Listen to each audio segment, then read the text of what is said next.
Assalamualaikum ya akhi. لا إله إلا الله وحده لا شريك له وأشهد أن محمدا عبده ورسوله لا نبي بعده اللهم صل وسلم وبارك على عبدك ونبيك محمد وعلى آله وصحبه ومن اهتدى بهديه إلى يوم القيامة قال الله جل وعلا يا أيها الذين آمنوا اتقوا الله حق تقاته ولا تموتن إلا وأنتم مسلمون يا أيها الناس اتقوا ربكم الذي خلقكم من نفس واحدة وخلق منها زوجها وبث منهما رجالا كثيرا ونساء واتقوا الله الذي تساءلون به والأرحام إن الله كان عليكم رقيبا يا أيها الذين آمنوا اتقوا الله وقولوا قولا سديدا يصلح لكم أعمالكم ويغفر لكم ذنوبكم ومن يطع الله ورسوله فقد فاز فوزا عظيما أما بعد إخواني في الله رحمني ورحمكم الله الحمد لله. Segala puji bagi Allah Subhanahu wa taala Ar-Rahmanur Rahim atas segala limpahan nikmat yang Allah Subhanahu wa taala anugerahkan dan curahkan kepada kita. Alhamdulillah, Allah Subhanahu wa taala telah memuliakan kita dengan dinul Islam, dengan agama yang mulia ini. Allah Subhanahu wa taala telah memberikan hidayah kepada kita, memudahkan langkah kita untuk ke masjid ini untuk beribadah kepada Allah Subhanahu wa taala, menunaikan salah satu kewajiban yang Allah Subhanahu wa taala wajibkan bagi kita kaum muslimin, yaitu melaksanakan sholat zuhur berjamaah. Walillahil hamd. Semoga ibadah yang baru kita lakukan diterima oleh Allah Subhanahu wa taala. Amin ya rabbal alamin. Dan semoga hidayah ini dijaga oleh Allah sampai akhir hayat kita. Amin ya rabbal alamin. Ikhwatal iman rahimani wa rahimakumullah. Di antara dosa besar yang dijelaskan oleh para ulama adalah seseorang merasa aman dari makar Allah Subhanahu wa ta'ala, sehingga Allah Subhanahu wa ta'ala menjelaskan dalam banyak ayat-ayat Al-Quran bahwa seseorang tidak boleh merasa dirinya tenang, aman, tidak akan mungkin terjadi bencana, malapetaka sebagai akibat dosa yang dilakukan oleh manusia. Di antaranya Allah Subhanahu wa ta'ala firmankan dalam surat Al-A'raf ayat 97, afa amina ahlul qura ayyatiyahum ba'suna bayatan wa hum naimun. Apakah penduduk suatu negeri merasa dirinya aman akan datangnya azab kami di waktu malam tatkala mereka sedang tidur? Allah ingatkan bahwa apakah mungkin ada suatu negeri merasa dirinya aman akan datangnya azab Allah tatkala mereka tidur? Selanjutnya Allah firmankan di ayat berikutnya, awa amina ahlul qura ayyatiyahum ba'suna duha wa hum yal'abun. Apakah mereka merasa diri mereka aman dari datangnya azab kami tatkala di pagi hari, di siang hari ketika mereka sedang bermain-main, ketika mereka sedang bersenda gurau, ketika mereka sedang menghabiskan waktu mereka untuk mencari nafkah dan yang semisalnya? Selanjutnya Allah berfirman, afa aminu makrallah fala ya'manu makrallahi illa alqaumul khasirun. Apakah mereka merasa aman dari makar Allah? Tidak ada yang boleh merasa aman dari makar Allah. Tidak ada yang merasa aman dari makar Allah kecuali orang-orang yang merugi. Ikhwatal iman rahimani wa rahimakumullah. Allah Subhanahu wa ta'ala sangat pedih azabnya ketika hal itu didatangkan oleh Allah Subhanahu wa ta'ala, maka tidak ada lagi pintu taubat bagi seseorang yang ingin bertaubat kepada Allah ketika mereka sudah melihat azab Allah Subhanahu wa ta'ala. Allah Subhanahu wa ta'ala ingatkan kepada kita sebagaimana Allah Subhanahu wa ta'ala tunjukkan kepada kita dalam banyak ayat-ayat Al-Quran tentang kaum-kaum nabi-nabi terdahulu. Kaumnya Nabi Nuh, kaumnya Nabi Hud, kaumnya Nabi Saleh, Ad dan Thamud. Bagaimana Allah Subhanahu wa ta'ala muliakan mereka dengan banyak kenikmatan. Diberi kenikmatan oleh Allah Subhanahu wa ta'ala berupa kekayaan yang luar biasa, kekuatan fisik yang luar biasa, dan yang lain sebagainya. Namun mereka tidak membalas nikmat itu dengan ketaatan kepada Allah. Bahkan sebaliknya mereka berbuat maksiat, mereka berbuat dosa. Mereka merasa tidak akan mungkin Allah Subhanahu wa ta'ala membinasakan dan mengazab mereka. Mereka mentertawakan Nabi Nuh ketika Nabi Nuh alaihissalam membuat kapal. Mereka mengatakan, apa yang kamu perbuat wahai Nuh? Yang kamu lakukan ini perbuatan yang sia-sia. Kita ini di dataran tinggi, kita jauh dari laut, kita begini dan sebagainya. Namun sejarah Kita melihat diabadikan oleh Allah Subhanahu wa taala di dalam seluruh kitab sucinya, seluruh kitab suci. Entah itu Taurat, Zabur, Injil, Al-Qur'an, menyebutkan tentang bagaimana Allah Subhanahu wa taala membinasakan kaumnya Nabi Nuh, kemudian kaumnya Nabi Hud, kaumnya Nabi Saleh.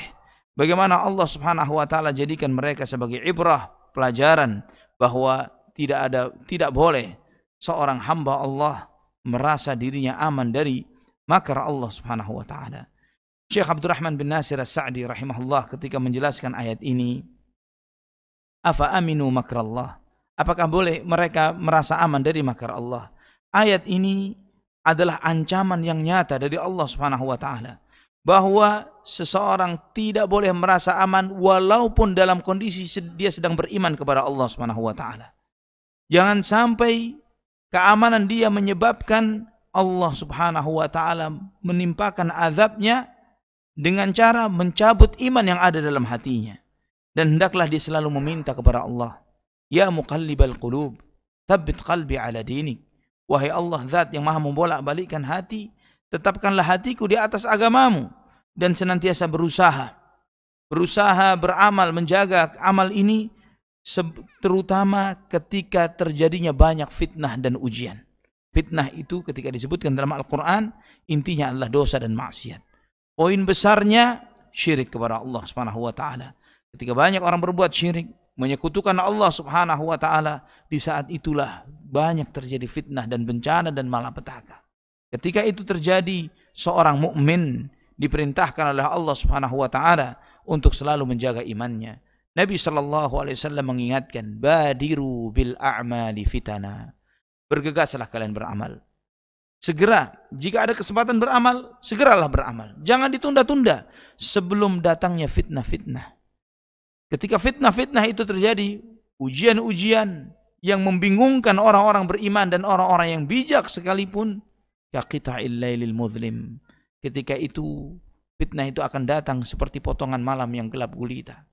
Yusbihu rajulun mu'minan wa yumsi kafiran, wa yumsi mu'minan wa yusbihu kafiran. Ketika itu terjadi, di pagi hari engkau akan mendapati seseorang masih mukmin, di sore harinya sudah kafir. Di sore harinya masih beriman, masih bersama kita, besoknya sudah kafir. Berubah statusnya, berubah agamanya, berubah imannya. Kenapa? Yabi'u dinahu bi'aradin minad dunya. Dia perdagangkan agamanya untuk sebagian dari harta dunia. Karena jabatan, karena harta, karena yang semisalnya. Dari segala hal-hal yang menggiurkan dari kehidupan dunia, dia tega menggadaikan akidahnya, tega menggadaikan imannya untuk mendapatkan sebagian dari kesenangan dunia ini. Syekh Muhammad bin Shalih Al-Utsaimin rahimahullah ketika menjelaskan ayat ini, afa aminu makrallah, di sini menegaskan bahwa Allah Subhanahu wa taala juga memiliki makar. Makar itu adalah kemampuan untuk membalas tipu daya musuh. Kemampuan untuk membalas tipu daya musuh. Namun sebagaimana para ulama menegaskan bahwa tidak boleh kita menetapkan sifat makar ini mutlak kepada Allah Subhanahu wa taala. Karena Allah Subhanahu wa taala selalu menetapkan sifat makar ini sebagai bentuk pembalasan terhadap makarnya musuh. Misalnya Allah Subhanahu wa taala berfirman dalam surat Al-Anfal ayat 30, wa yamkuruna wa yamkurullah. Mereka membuat makar dan Allah Subhanahu wa taala membalas makar mereka. Jadi secara mutlak tidak boleh kita katakan mensifatkan kepada Allah ya khairul makirin misalnya, wahai zat yang maha baik makarnya, yang sebaik-baik membuat makar. Sifat ini tidak boleh dinisbatkan mutlak kepada Allah Subhanahu wa taala, karena sifat makar pada dasarnya adalah sifat yang negatif. Namun jika dikaitkan untuk membalas makar musuh, maka ini sifat kemuliaan. Kenapa? Karena menunjukkan kemahakuasaan, menunjukkan kemahaadilan. Jika ada musuh berbuat makar kepada kita dan kita lemah, tidak sanggup membalasnya, ini bentuk kelemahan. Namun jika kita sanggup melawan makar itu dengan makar yang lebih baik, maka disitulah menunjukkan kekuatan, kepandaian, kecerdasan, kekuasaan. Maka sifat makar ini tidak boleh mutlak disifatkan kepada Allah Subhanahu wa taala, namun ditempatkan pada tempatnya. Ikhwatal iman rahimani wa rahimakumullah. Contoh yang lainnya, firman Allah dalam surat Al-Anfal ayat 50, wa makaru makra wa makarna makra wa hum la yash'urun. Mereka membuat makar dan kami membalas makar mereka dengan lebih baik, sedangkan mereka tidak menyadari. Ikhwatal iman rahimani wa rahimakumullah, bagaimana Allah Subhanahu wa taala membalas makar musuh-musuhnya, musuh-musuh Allah, para pelaku dosa dan maksiat. Mereka mengira ketika mereka menjadi musuh Allah, melawan syariat Allah, melawan ketetapan-ketetapan Allah, mereka akan menang. Mereka tidak sadar, sehebat apapun makar mereka, mereka sedang digiring untuk terus mendekat kepada Allah. Fir'aun dengan segala kekafirannya mati. Dia kembali menghadap Allah Subhanahu wa taala, dan apa yang dia hadapi? Apa yang dia hadapi ketika dia kembali kepada Allah Subhanahu wa taala? Ikhwatal iman rahimani wa rahimakumullah, dalam Musnad Imam Ahmad dari hadis Uqbah bin Amir radhiyallahu anhu, Nabi SAW bersabda, "Idza ra'aitallaha yu'til 'abda minad dunya 'ala ma'asihi ma yuhibbu fa innama huwa istidrajun." Jika engkau melihat Allah Subhanahu wa taala melapangkan dunia seseorang sedangkan dia doyan maksiat, dunianya tambah lancar, bisnisnya tambah bagus, peluang-peluangnya semakin terbuka, padahal maksiatnya tidak berhenti dan terus melakukannya, fahuwa istidraj. Ini diantara salah satu bentuk makar Allah Subhanahu wa taala. Bagaimana Allah membalasnya? Kemudian Nabi membacakan firman Allah dalam surat Al-An'am ayat 44. Falamma nasu ma dzukkiru bihi fatahna 'alaihim abwaaba kulli syai'in hatta idza farihu bima utu akhadnahum baghtatan fa idzahum mublisun. Ketika mereka lupa dari segala sesuatu yang diperingatkan kepada mereka, melupakan semua peringatan Allah, fatahna 'alaihim abwaaba kulli syai'. Kami bukakan bagi mereka pintu-pintu dari segala sesuatu. Dibukakan oleh Allah, diberikan kemudahan oleh Allah Subhanahu wa taala. Para ulama mengingatkan kepada kita, di antaranya seorang syekh mengingatkan, ketika kita suka melupakan peringatan Allah, melupakan mana yang halal dan yang haram, mana yang baik dan yang buruk, mana yang manfaat dan yang madarat, ketika kita sudah percaya diri dengan apa yang kita miliki, Allah bukakan bagi kita pintu-pintu segala sesuatu. Di antaranya adalah, kata para ulama, handphone kita. Bagaimana ini sebagai jendela terhadap segala sesuatu di luar kita. Allah bukakan segala informasi, hal-hal yang baik, yang buruk, semuanya menjadi begitu mudahnya bagi kita. Fatahna 'alaihim abwaaba kulli syai' hatta idza farihu bima utu. Ketika mereka lupa dengan apa yang telah Allah berikan kepadanya. Lupa.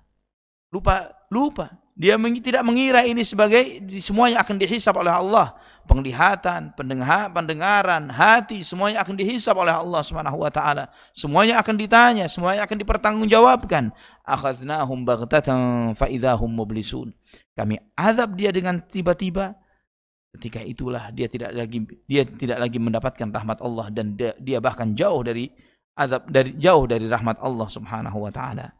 Ikhwatal iman rahimani wa rahimakumullah, para ulama menyebutkan bahwa seseorang yang merasa aman dari makar Allah adalah orang yang terus-menerus berbuat dosa, namun di saat yang bersamaan mengira Allah pasti mengampuninya. Berapa banyak seorang kalau diingatkan kapan taubat, kapan sadar, kapan pengen balik untuk menjalan Allah, kapan hijrah untuk menjadi lebih baik hidupnya, tenang saja, bukankah Allah Maha Pengampun? Bukankah Allah Maha Penyayang? Jangan khawatir, paling kalau masuk neraka sehari 2 hari, kemudian balik lagi ke surga. Yang pastikan umat Muhammad pasti masuk surga. Keyakinan yang seperti ini, ikhwatal iman, adalah keyakinan yang salah. Seorang yang beriman, mereka ini selalu berusaha mendekatkan diri kepada Allah Subhanahu wa taala. Jika Anda yakin bahwa Allah Maha Pengampun, maka jalani sebab-sebab untuk mendapatkan ampunan Allah. Itu keyakinan yang benar. Namun jika Anda tahu bahwa Allah Maha Pengampun, tapi yang Anda lakukan adalah dosa dan maksiat, ini bukan berharap, tapi ini berhayal. Ibaratnya sama dengan seorang siswa yang menghayalkan naik kelas atau lulus ujiannya, tapi dia menghabiskan waktunya dengan main game. Tidak belajar, tidak mencoba mengerjakan soal-soal ujian. Ini dia menghayal untuk lulus. Namun seorang yang yakin dia akan lulus, dia akan menjalani sebab-sebabnya. Seperti seorang petani yang dia mengharapkan panen yang baik, maka dia akan melakukan sebab-sebabnya. Kalau dia memiliki harapan yang benar, dia akan mencari lahan yang baik, dia akan mencari bibit yang terbaik, dia akan mengairinya dengan baik, dia akan memperhatikan tanamannya. Kemudian di akhir prosesnya dia berharap kepada Allah untuk memiliki panen yang terbaik. Namun seseorang yang menghayalkan panen yang baik, Dia tebar benihnya begitu saja, kemudian dia berdoa, ya Allah semoga panennya baik, dan tidak melakukan segala upayanya, maka ini bukanlah berharap, tapi berhayal. Demikianlah orang yang terus-menerus berbuat dosa dan maksiat, namun di saat yang bersamaan ketika diingatkan kapan taubat, kapan sadar dan sebagainya, dia mengatakan belum dapat hidayah. Dia mengatakan Allah Maha Pengampun, Allah Maha Penyayang, tenang saja, dan yang semisalnya. Ikhwatal iman rahimani wa rahimakumullah, Allah ingatkan di dalam surat Hud ayat 102 bahwa Allah akan mengadab suatu negeri, suatu masyarakat karena banyak dan dominannya maksiat yang terjadi di masyarakat tersebut. Wa kadzalika akhdhu rabbika idza akhadzal qura wa hiya zalimah inna akhdahu alimun syadid. Dan demikianlah bagaimana Allah mengizab, bagaimana Tuhanmu mengadab suatu negeri ketika negeri itu zalim. Zalim itu maksiat, dosa dengan beragam jenisnya. Inna akhdahu alimun syadid. Sesungguhnya azabnya Allah sangat pedih. Ikhwatal iman rahimani wa rahimakumullah. Sekali waktu Nabi sallallahu alaihi wasallam pernah bangun dari tidurnya. Ketika beliau tidur siang, dia bangun dengan ketakutan dan beliau bersabda, wailun lil arabi min syarrin qad iqtarab. Celaka bagi bangsa Arab karena keburukan yang mendekat. Kemudian salah seorang istri Nabi yang saat itu bersama Nabi SAW, Maimunah, bertanya, ya Rasulullah, anuhlaku wa fina salih. Kenapa ya Rasulullah? Kemudian Nabi menjawab, telah terbuka dari dindingnya Ya'juj dan Ma'juj sebesar ini, kata Nabi SAW. Kemudian Ummul Mukminin bertanya, anuhlaku wa fina salihun. Apakah kita akan dibinasakan ya Rasulullah walaupun masih banyak orang-orang saleh, masih banyak orang-orang yang baca Quran, masih banyak orang-orang yang beribadah kepada Allah, masih banyak orang yang beristighfar? Nabi SAW menjawab, na'am idza kathural khabath. Iya, Allah tidak akan lagi melihat suatu negeri itu apakah masih banyak orang solehnya atau tidak, kalau keburukan dominan di negeri tersebut. Jika maksiat dan dosa dominan di negeri itu. Para ulama menjelaskan apa yang dimaksud khabath di sini. Ibnu Hajar mengatakan, pertama, az-zina, perzinahan. Ketika perzinahan bukan lagi dianggap sebagai bagian dari dosa besar, dianggap sebagai kewajaran, dianggap sebagai bagian dari modernisasi, kemajuan peradaban, maka zina, selingkuh, dan yang semisalnya dianggap wajar dan biasa, maka disitulah Allah akan menurunkan azabnya, dan Allah tidak akan lagi melihat siapa yang saleh dan siapa yang tidak.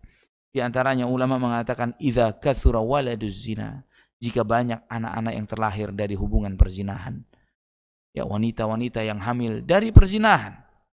Dan subhanallah, jika ini masuk dalam sensus kita, ikhwatal iman, kita tidak mengetahui berapa jumlahnya di negeri ini. Dan Ibnu Abdul Bar mengatakan bahwa yang dimaksud al-khabath di sini adalah segala jenis dosa dan maksiat. Inti terbesarnya adalah kesyirikan. Bagaimana kesyirikan sudah menjadi syiar dan menjadi bagian yang biasa. Nabi kita Muhammad SAW gerah terhadap adanya kesyirikan di Jazirah Arab. Ribuan kilo dari tempat beliau tinggal, dari kota Madinah. Beliau mendengar atau mengetahui ada satu berhala yang disembah. Nabi tidak ridha. Namun bagaimana negeri ini, ikhwatal iman? Syiar kekufuran dominan di mana-mana. Ketika sudah mendekati tahun baru, Natal dan tahun baru seperti ini, subhanallah, di mal-mal, di gedung-gedung, di tempat-tempat umum, yang menjadi syiar adalah syiar dilahirkannya seorang anak Tuhan, dilahirkannya sosok Tuhan yang katanya akan menebus dosa-dosa manusia, dan dengan gampangnya kita umat Islam mengucapkan selamat seperti itu. Allahul musta'an. Di mana la ilaha illallahnya? Di mana ikrarnya yang mengatakan tidak ada yang berhak disembah kecuali Allah Subhanahu wa taala, tidak ada Tuhan yang layak disembah kecuali Allah Subhanahu wa taala. Ikhwatal iman. Dosa besar merasa aman dari makar Allah. Di satu sisi yang lainnya adalah putus asa dari rahmat Allah. Kita tidak boleh merasa aman dari makarnya Allah, dari azabnya Allah Subhanahu wa taala. Namun di saat yang bersamaan juga kita tidak boleh putus asa dari rahmatnya Allah Subhanahu wa taala. Yaitu mengira ketika dia sudah bergelimang dengan dosa dan maksiat, dia yakin bahwa Allah pasti mengazabnya. Dia mengira bahwa Allah Subhanahu wa taala tidak akan memberikan rahmatnya, tidak membuka pintu kasih sayangnya. Ikhwatal iman rahimani wa rahimakumullah. Ada di antara ayat-ayat Al-Quran, kalau biasanya kita sering mendengar, ya ayyuhalladzina amanu, wahai orang yang beriman. Ya, Panggilan bagi orang yang beriman. Namun ada secara khusus Allah memanggil para pelaku-pelaku dosa. Yang dipanggil secara khusus adalah Allah orang-orang yang doyan berbuat dosa dan maksiat. Di dalam surat Az-Zumar ayat 53. Qul, Allah perintahkan kepada Nabi Muhammad SAW, katakan wahai Muhammad, sampaikan, ya ibadiyalladzina asrafu ala anfusihim, wahai hamba-hambaku yang telah melampaui batas terhadap dirinya, yang suka berbuat dosa dan maksiat, para pelaku dosa-dosa besar. Karena Allah Subhanahu wa taala merahmati siapapun dari hambanya. Allah Tuhan kita adalah Tuhannya para nabi, Tuhannya para rasul, Tuhannya orang-orang yang bertakwa dan beriman, namun juga Tuhannya para pelaku dosa dan maksiat. Allah Tuhannya semuanya. Allah Subhanahu wa taala membuka pintu kasih sayangnya bagi siapapun. Di dalam ayat ini Allah memanggil para pelaku dosa dan maksiat. Ya ibadiyalladzina asrafu ala anfusihim. Wahai orang-orang yang telah melampaui batas dengan diri-diri mereka, dengan dosa dan maksiat mereka lakukan. La taqnatu min rahmatillah. Jangan pernah putus asa dari rahmat Allah. Jangan putus asa dari kasih sayang Allah Subhanahu wa taala. Innallaha yaghfirudz dzunuba jami'a.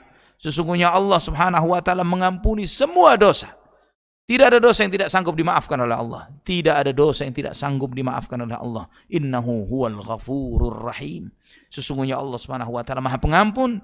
Sesungguhnya Allah Subhanahu wa taala Maha Penyayang. Di antara konsekuensi dari nama Al-Ghafur, Maha Pengampun, adalah ada di antara hamba-hambanya Allah yang berbuat salah dan dosa.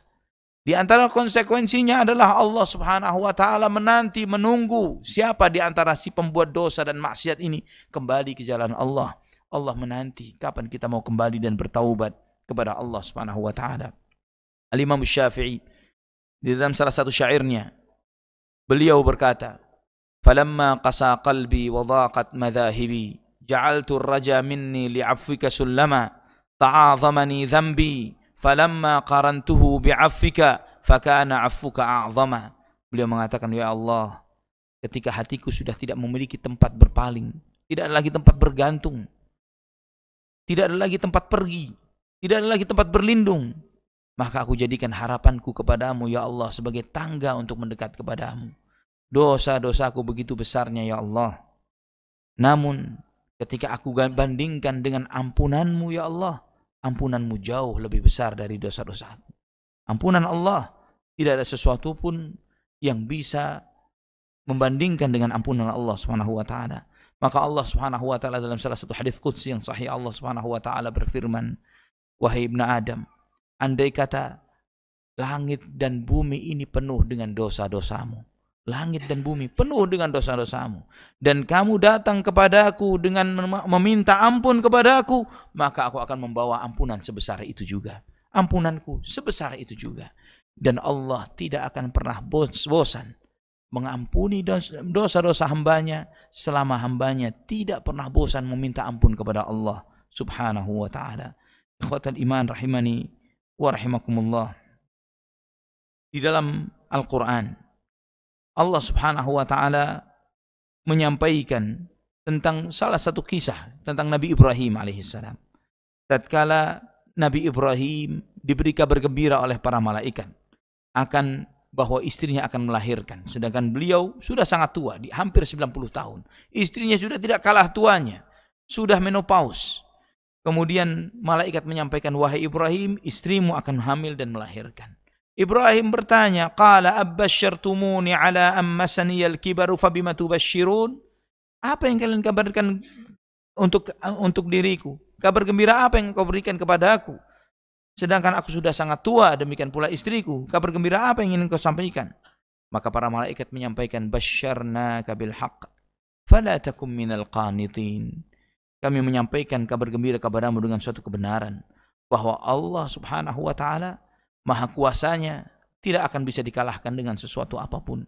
Jika Allah berkehendak, Allah mengatakan jadi, pasti itu terjadi. Walaupun kau sudah tua, walaupun istrimu sudah menopause, jika Allah berkehendak istrimu akan hamil dan melahirkan. Fala takum minal qanitin, maka janganlah kamu menjadi orang yang berputus asa. Maka Ibrahim mendengar itu, beliau langsung mengatakan, qala wa man yaqnut min rahmati rabbih illa ad-dhalun. Ibrahim berkata, yang berputus asa dari rahmat Tuhannya hanyalah orang-orang yang tersesat. Ikhwatal iman, di dalam Musannaf Abdul Razzaq terdapat sebuah athar dari Abdullah ibnu Mas'ud radhiyallahu anhu. Beliau ditanya tentang dosa besar. Ibnu Mas'ud berkata, akbarul kabair, dosa besar itu adalah yang pertama asyirku billah, menyekutukan Allah Subhanahu wa taala. Kemudian beliau berkata, wal ya'su min rauhillah, kedua putus asa dari kasih sayang Allah. Ketiga, wal amnu min makrillah, merasa aman dari makar Allah Subhanahu wa taala. Pertama, berbuat syirik. Kedua, merasa putus asa dari kasih sayang Allah Subhanahu wa taala. Ketiga, merasa aman dari makarnya Allah Subhanahu wa taala. Maka sifat cinta kepada Allah, berharap terhadap kasih sayang Allah Subhanahu wa taala, dan yang ketiga takut akan azab Allah adalah tiga sifat yang semestinya selalu ada di dalam hati seorang hamba yang beriman. Dan seseorang yang memiliki sifat seperti ini dan dia selalu membawanya sampai akhir hayatnya, maka itu sebagai tanda kebahagiaan dirinya, tanda bahagia dunia dan bahagia di akhirat. Sekali waktu, sebagaimana dalam Sunan At-Tirmidzi, Nabi SAW menjenguk seorang pemuda yang sedang sakit sakaratul maut, sakit dan hampir meninggal dunia. Nabi SAW bertanya, kaifa tajidu, bagaimana keadaanmu? Kemudian pemuda ini mengatakan, wallahi ya Rasulullah, inni arjullah wa inni akhafu dhunubi. Demi Allah ya Rasulullah, saat ini aku sangat berharap kasih sayang Allah. Namun di saat yang bersamaan ya Rasulullah, aku takut akan dosa-dosaku. Berharap akan kasih sayang Allah, tapi dosa-dosaku juga besar ya Rasulullah. Kemudian Nabi SAW bersabda, la yajtami'ani fi qalbi abdin fi mithli hadzal mautin illa a'tahu Allahu ma yarju wa ammana mimma yakhaf. Tidaklah dua sifat ini ada di dalam hati seorang hamba, yaitu berharap akan kasih sayang Allah dan takut akan azabnya. Tidaklah dia berkumpul di dalam hati seorang hamba di dalam kondisi yang seperti ini, kecuali Allah Subhanahu wa taala akan berikan apa yang dia harapkan dan Allah lindungi dia dari apa yang dia khawatirkan. Maka para ulama mengajarkan kepada kita, ketika seorang hamba merasa bahagia, merasa banyak nikmat, merasa mendapatkan banyak kemudahan-kemudahan hidup dari Allah Subhanahu wa taala, maka sifat yang harus dikokohkan, dikuatkan ketika itu adalah rasa takut kepada Allah, supaya dia tidak lupa daratan. Kalau dia mendapatkan nikmat yang besar, kemudian dia merasa aman dari makarnya Allah, maka di saat itu dia akan mudah berbuat dosa dan maksiat.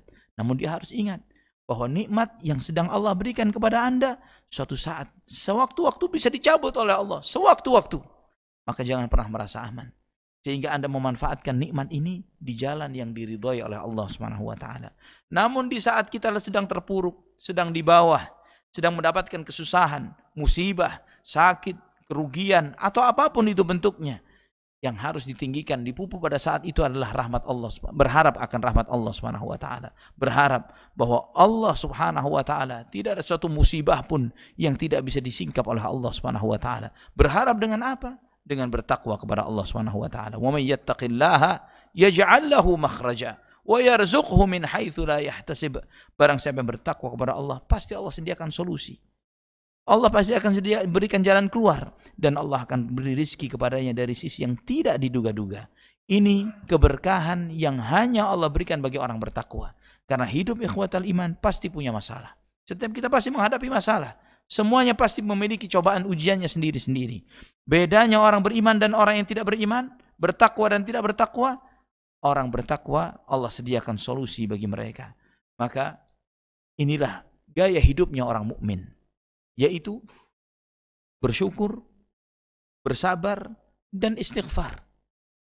Tiga kondisi yang tidak akan luput dari kehidupan kita. Entah dalam kondisi kita sedang mendapatkan nikmat, maka konsekuensi ketika kita mendapatkan nikmat, syukuri nikmat itu. Manfaatkan nikmat ini untuk kebaikan. Berharap kepada Allah Subhanahu wa taala agar nikmat ini selalu dijaga, jangan sampai kita lupa daratan. Atau kondisi yang kedua, mungkin saat ini kita sedang diuji dengan musibah, dengan cobaan dan lain sebagainya. Tugas seorang hamba ketika menghadapi ujian, bersabar. Dan sabar itu adalah baik untuk kita.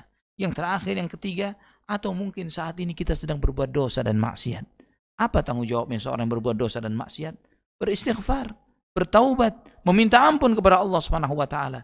Jika hidup kita berpindah dari satu kondisi ini ke kondisi yang lainnya, syukur, sabar, istighfar, istighfar, sabar, syukur, terus demikian, maka ini adalah alamatus sa'adah, tanda kebahagiaan, tanda bahagia dunia dan tanda bahagia di alam barzakh, kemudian di akhirat kelak.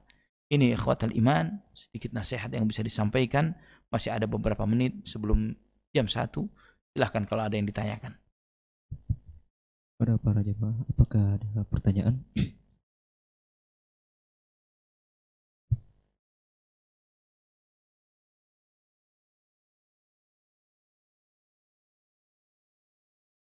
Silahkan, jika ada yang bertanya.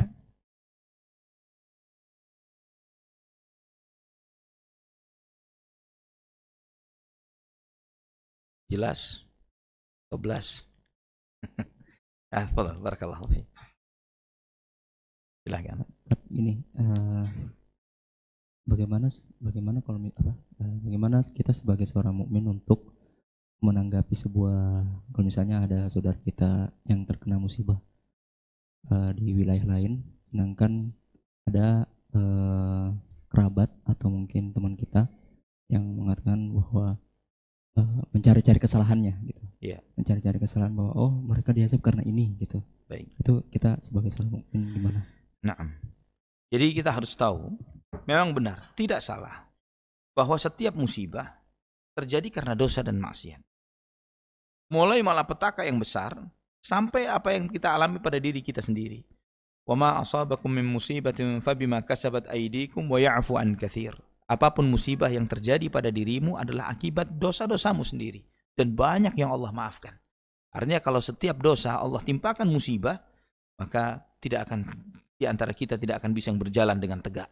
Pasti kita tidak akan kuat. Namun Allah menegaskan wa ya'fu an katsir. Masih banyak yang dimaafkan oleh Allah Subhanahu wa taala. Namun bukan berarti ikhwatal iman, kalau kita mengetahui suatu daerah atau suatu masyarakat, saya tidak bicara bahwa itu adalah daerahnya umat Islam. Bahkan kita tahu misalnya daerah itu adalah mayoritas atau bahkan 100%-nya musyrik kafir, ya, sedang ditimpa musibah.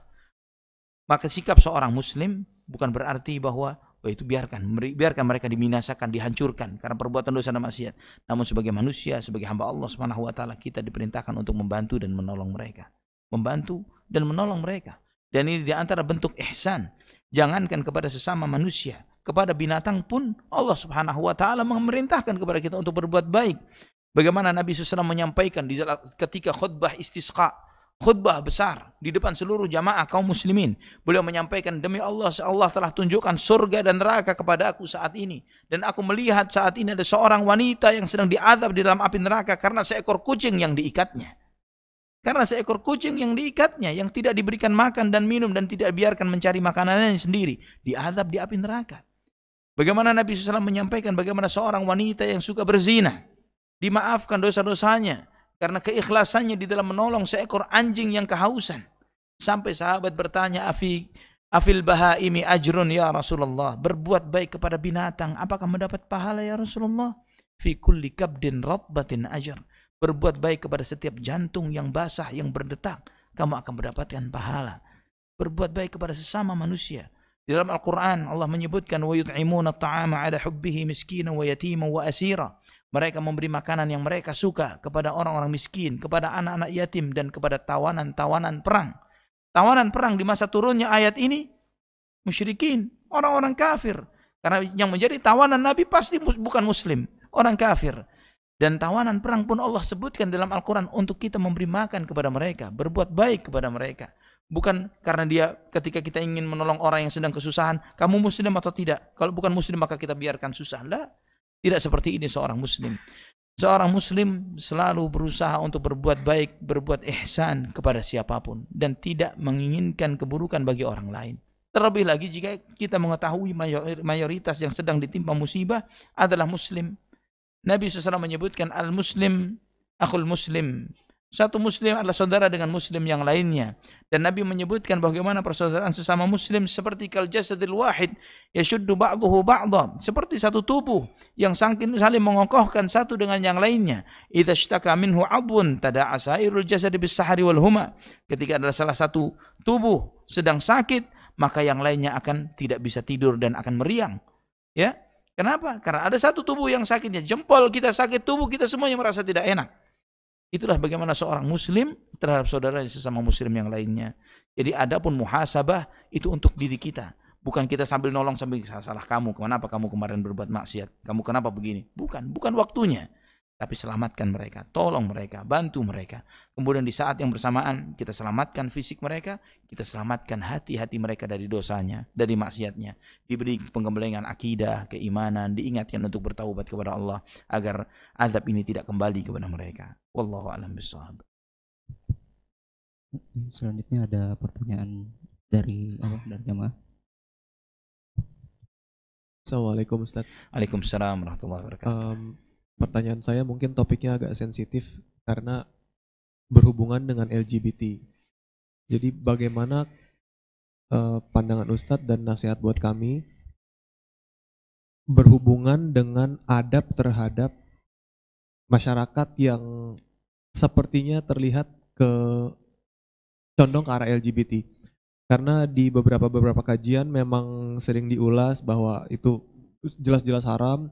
Cuma bagaimana cara kita merangkul mereka supaya mereka mau kembali ke jalan yang benar dengan cara yang ilmiah dan tidak menjudge gitu. Dan bagaimana adabnya ketika kita berkomunikasi dengan mereka, kapan kita memang harus bisa keras, kapan kita harus lembut. Karena Afwan Ustadz, mohon maaf kalau saya salah, saya mohon dikoreksi. Saya pernah baca hadis kalau nggak salah bahwa ketika di zaman Rasulullah SAW dulu memang kalau ada yang terlihat sedikit melambai gitu, maka hukumannya adalah diasingkan. Ya, mohon nasihat Ustaz. Assalamualaikum. Waalaikumsalam warahmatullahi wabarakatuh. Barakallahu fiik. Mengenai LGBT jelas di dalam syariat, bukan hanya syariat Islam, semua syariat agama-agama di muka bumi. Bahkan di dalam Islam, perbuatan ini adalah perbuatan dosa besar setelah kesyirikan yang Allah Subhanahu wa taala turunkan azabnya yang tidak pernah Allah mengazab suatu kaum seperti Allah mengazab kaumnya Nabi Lut alaihissalam. Ya, Allah angkat negerinya, Allah balik, Allah lempari batu dengan batu dari api neraka. Sehingga para fuqaha pun menjelaskan jika orang yang melakukan dosa ini seperti kaumnya Nabi Lut, maka hukumannya dihukum mati dengan dilemparkan dari tempat yang tinggi sebagaimana yang disampaikan oleh Abu Bakar As-Siddiq radhiyallahu an. Ikhwatal iman rahimani wa rahimakumullah. Namun bagaimana menangani yang seperti ini kalau kita menghadapinya atau kita berada di lingkungan sebagian dari masyarakat atau keluarga naudzubillah mengalami hal yang seperti ini. Yang perlu harus dipahami bahwa yang pertama LGBT ini adalah suatu penyakit. Ya, ini adalah penyakit. Kelainan kejiwaan.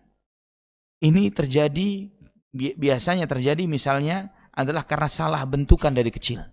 Seorang anak misalnya wanita yang tumbuh di lingkungan saudaranya semuanya laki-laki. Dan orang tuanya tidak memiliki cara bagaimana membesarkan anak perempuan yang berbeda dengan anak laki-laki. Disamaratakan. Sehingga yang tumbuh adalah jiwa maskulinnya. Atau sebaliknya, laki-laki yang karena sering kali berinteraksi dengan wanita, dari kecilnya, besarnya, maka yang tumbuh adalah jiwa feminisnya. Subhanallah, beberapa tahun yang lalu, pernah ada salah satu acara televisi, dan ini mungkin termasuk salah satu solusi. Jadi yang antum sampaikan tadi sedikit melambai, dilatih seperti militer.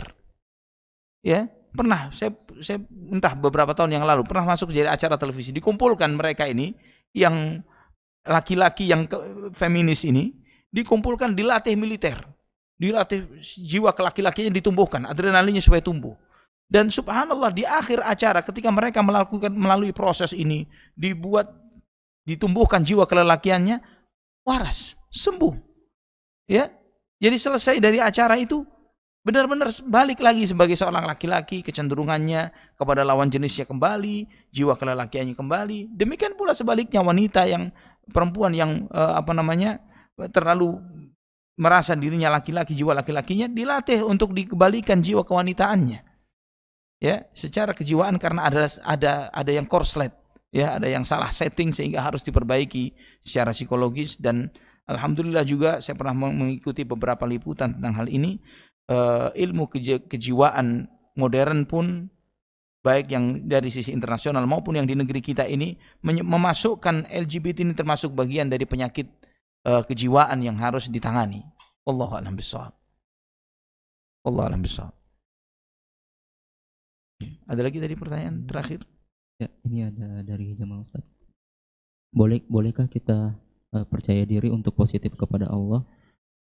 Misalnya kayak dikasih ujian, terus kita berpikir bahwa Allah tenang saja, Allah pasti bantu. Setelah Allah uji dan sudah berakhir, kita berpikir apalagi ujian dari Allah. Kita berpikir apa yang terakhir? Apalagi ujiannya. Apalagi ujiannya. Baik. Bolehkah kita memiliki perasaan yang seperti itu? Boleh. Ya. Karena Allah sendiri telah menegaskan, inna ma'al usri yusra, fa inna ma'al usri yusra. Sesungguhnya bersama kesusahan ada kemudahan. Dan sesungguhnya bersama kesusahan ada kemudahan. Inna ma'al usri yusra, fa inna ma'al usri yusra. Kata kesusahan itu usr. Kemudahan yusr. Perhatikan ayat itu, kesusahannya pakai alif lam. Kemudahannya enggak pakai alif lam. Inna ma'al usr. Tapi yusranya enggak pakai alif lam. Tidak disebut al-yusra, tapi yusra. Fa inna ma'al usri yusra. Kesusahannya juga pakai alif lam, kemudahannya tidak pakai alif lam. Para ulama menjelaskan bahwa setiap ada satu kesusahan, Allah akan berikan dua kemudahan. Setiap ada satu kesusahan, Allah berikan dua kemudahan. Ya, diberikan 2 kali lipat kemudahan ketimbang kesusahan yang sedang dihadapi, tapi dengan kesabaran. Ya, dengan kesabaran. Maka kita melihat kehidupan orang-orang yang beriman, kehidupan Nabi kita Muhammad SAW, bagaimana kesusahan hidup dan dakwah yang beliau hadapi di awal dakwahnya, bagaimana akhirnya. Ya, Allah berikan idza jaa nasrullahi wal fath wa ra'aitan nas yadkhuluna fi dinillahi afwajan, dan seterusnya. Allah tunjukkan bagaimana kemudahan-kemudahan yang hebat yang Allah berikan kepada orang yang beriman kepada Allah Subhanahu wa taala. Maka jiwa seorang mukmin meyakini ketika dia menghadapi kesusahan, dia bertawakal kepada Allah, dia bersabar, dia jalani sebab-sebab untuk ikhtiar untuk menyelesaikan masalahnya dan tidak putus untuk selalu meminta tolong kepada Allah Subhanahu wa taala.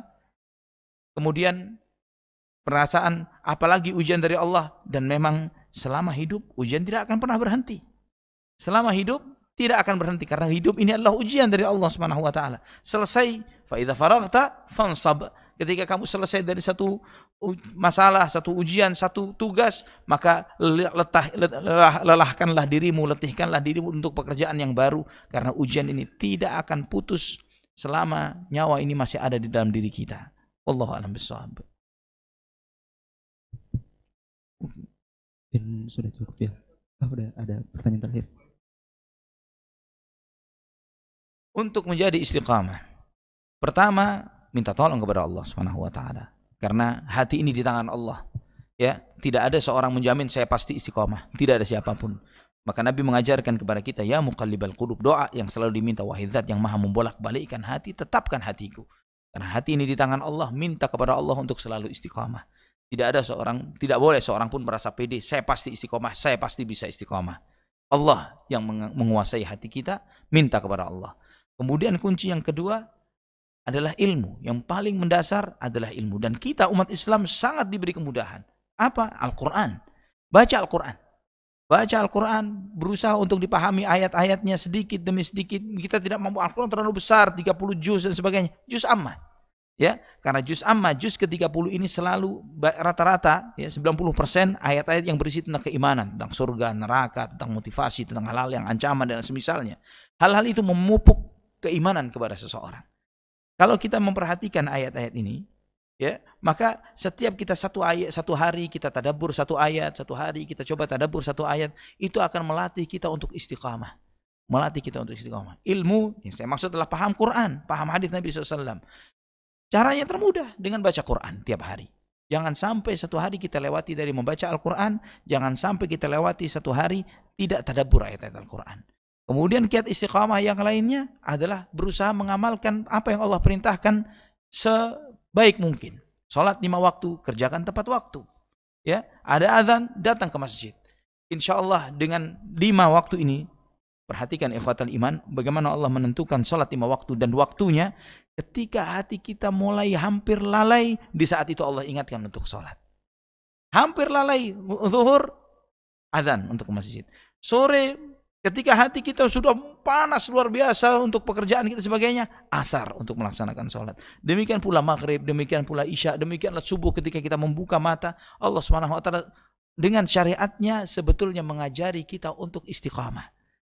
Dengan syariat ini yang kita jalani, mengajarkan kita untuk istiqamah. Apalagi kalau kita tambah dengan qabliyah, dengan ba'diyah, kemudian lagi amalan-amalan yang sifatnya sosial, sedekah, silaturahim, berbakti kepada kedua orang tua.